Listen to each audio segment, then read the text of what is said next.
سورہ المؤمن پارہ نمبر 24 آیہ کریمہ نمبر 35 نحمدہ ونصلی ونسلم علی رسولہ الکریم اما بعد فاعوذ باللہ من الشیطان الرجیم بسم اللہ الرحمن الرحیم الذین یجادلون فی آیات اللہ بغیر سلطان اتاہم کبر مقتا عند اللہ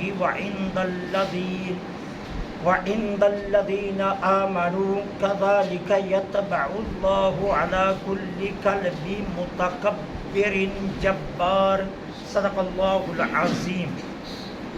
الذین وہ لوگ یجادلون جو جگڑتے ہیں فی آیات اللہ اللہ کی آیات میں بغیر سلطان بغیر کسی دلیل کے آتاہم جو ان کے پاس آئی ہیں کبر مقتن یہ انتہائی غصے کی بات ہے عند اللہ اللہ کے ہاں بھی وعند الذین آمنوا اور ایمان والوں کے نزدیک بھی کذالک یوں ہی یطبع اللہ اللہ مہر لگا دیتا ہے علی کل قلب ہر اس دل پر متکبر جو متکبر ہو جبار ہو۔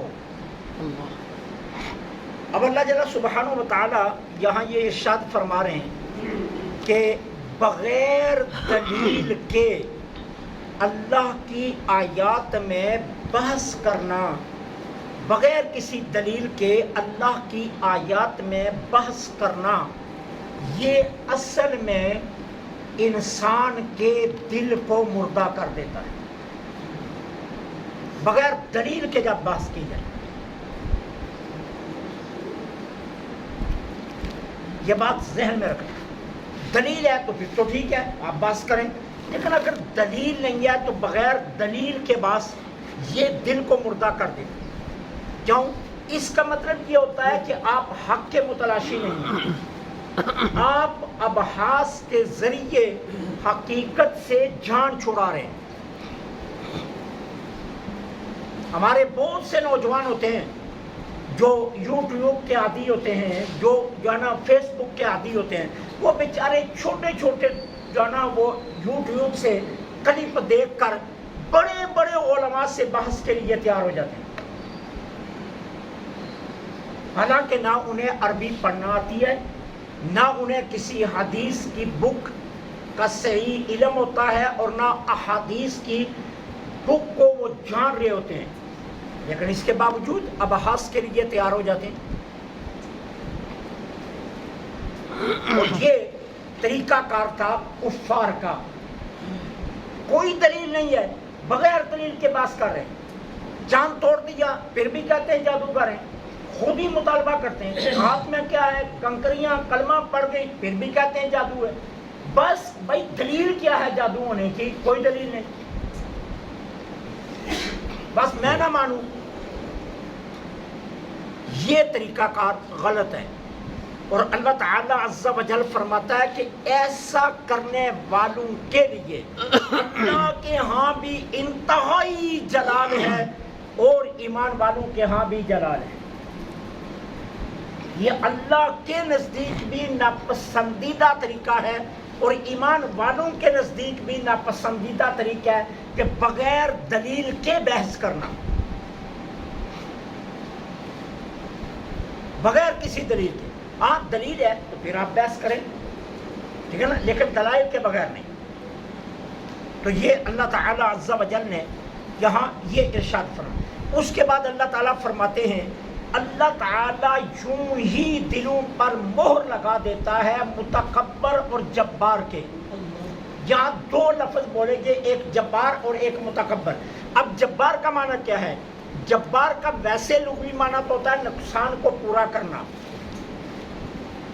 نقصان کو پورا کرنا، یہ اس لفظ کا لغوی معنی ہے۔ اصطلاحی اعتبار سے جبار کس کو کہتے ہیں کہ ایک شخص ایسے منصب کا دعویٰ کرے اللہ کی جانب سے جس کا وہ مستحق نہیں ہے۔ وہ کہتا ہے اللہ تعالیٰ نے مجھے ولایت کاملہ عطا کیا، حالانکہ وہ اس کا مستحق ہی نہیں ہے۔ وہ کہتا ہے اللہ نے مجھے نبوت دیا، وہ اس کا مستحق ہی نہیں ہے۔ وہ کہتا ہے میں قرب خداوندی کی اس منزل پر بیٹھا ہوں، حالانکہ وہ اس کا مستحق ہی نہیں ہے۔ اس کا معنی ہے جبار۔ یہ جبار ہے کہ جو ایسے منصب کا دعویٰ کرے اور دعویٰ بھی اللہ کی طرف سے کرے کہ یہ منصب مجھے اللہ نے دیا ہے، کہ جس منصب کا وہ مستحق ہی نہیں ہے سرے سے۔ اور بادشاہ کو جبار کیوں کہتے ہیں؟ کیونکہ بادشاہ اپنی خواہشات کی تکمیل کے لیے لوگوں پر جبر قہر کرتے ہیں، اس لیے بادشاہ کو بھی جبار کہا جاتا ہے۔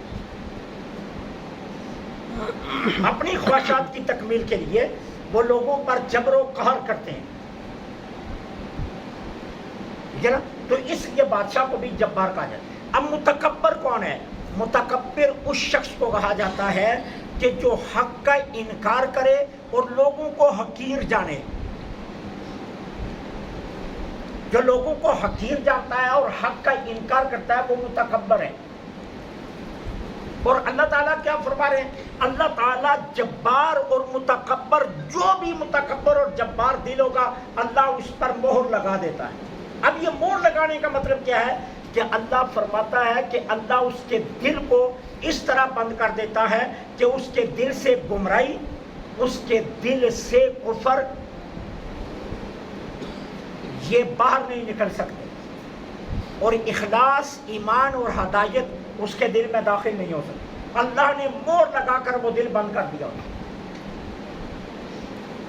اس لیے عارفین کہتے ہیں کہ ہمیشہ کوشش یہ کرنی چاہیے کہ ان اعمال کی طرف دھیان دیا جائے جس کی وجہ سے سینہ کھلا رہے، تاکہ اندر کی بیماریاں نکلیں اور اخلاص، ہدایت اور نیک اعمال کی محبتیں یہ دل میں داخل ہوں۔ ہمیشہ اپنے دل کو کھلا رکھنا چاہیے، اور دل کو کھلا رکھنے کے لیے 5 چیزیں عارفین نے فرمائی ہیں کہ جو شخص ان 5 چیزوں سے اپنا رشتہ جوڑ کر رکھتا ہے اللہ اس کے دل کو کھلا رکھتا ہے اور ہدایت کا پیغام اس کے دل تک جاتا رہتا ہے۔ اچھا، وہ 5 چیزیں کیا ہیں؟ نمبر 1، کم کھانا۔ کم کھانا، چاہے اپنے گھر کا ہو چاہے کسی کے ہاں دعوت کا ہو، وہ چاہے شادی بیاہ ہو یا چاہے اپنے گھر ہو۔ جس طرح ہمارے یہاں ٹوٹ پڑتے ہیں نا کھانے پر لوگ، یہ نہیں۔ کم کھانا، کم سونا، کم کھانا کم سونا۔ نمبر 3، قرآن و احادیث میں غور و فکر کرنا اور ان کے تقاضوں پر عمل کی کوشش کرنا۔ نمبر 4، رات کے پچھلے پیر اٹھ کر توبہ و استغفار کرنا۔ اور نمبر 5، اللہ کے نیک بندوں سے محبت کرنا۔ یہ 5 وہ دولتیں ہیں کہ جو انسان کے سینے کو کھولتی ہیں۔ انسان کا دل کھلتا ہے اور اس کے اندر سے بیماریاں نکل کر اس میں نور ہدایت داخل ہوتا ہے، اور جو ان 5 سے اپنا تعلق توڑ لیتا ہے پھر ایسے متکبر اور جبار دل پر اللہ مہر لگا دیتا ہے۔ اور احادیث میں بھی آقا کریم علیہ الصلوۃ والسلام نے فرمایا کچھ لوگ میدان محشر میں چمٹیوں کی مثل ہوں گے، اور اہل محشر انہیں اپنے پاؤں کے نیچے روندیں گے۔ جس طرح چمٹی آپ کے پاؤں کے نیچے آتی ہے نا، اس طرح وہ آپ کے پاؤں کے نیچے آ کر روندے جائیں گے۔ تو پھر کچھ لوگ کہیں گے محشر کے میدان میں چمٹیاں کہاں سے آ گئی؟ وہ مثل چمٹی ہوں گے۔ پھر اہل محشر کہیں گے میدان محشر میں چمٹیاں کہاں سے آ گئی؟ تو اللہ فرمائے گا یہ چمٹیاں نہیں ہیں، یہ دنیا کے وہ جبار اور متکبر ہیں جو دنیا میں تکبر کرتے تھے اور جباریت کرتے تھے، آج میں نے اتنا ذلیل کر دیا ہے کہ وہ اہل محشر کے پاؤں کے نیچے روندے جا رہے ہیں۔ اور حضرت سیدنا ابو ہریرہ رضی اللہ تعالیٰ عنہ فرماتے ہیں سرکار دو عالم صلی اللہ علیہ وسلم نے فرمایا جس دل میں رائی کے دانے کے برابر بھی تکبر ہوگا وہ جنت میں نہیں جائے گا۔ اللہ کو تکبر پسند نہیں۔ رائی کے دانے کے برابر بھی اگر تکبر ہوگا تو اللہ تعالی عز و جل کو اللہ اس کو بندے کو جنت میں داخل نہیں کریں گے. تو اللہ کو جبار اور متکبر بندہ پسند نہیں ہے.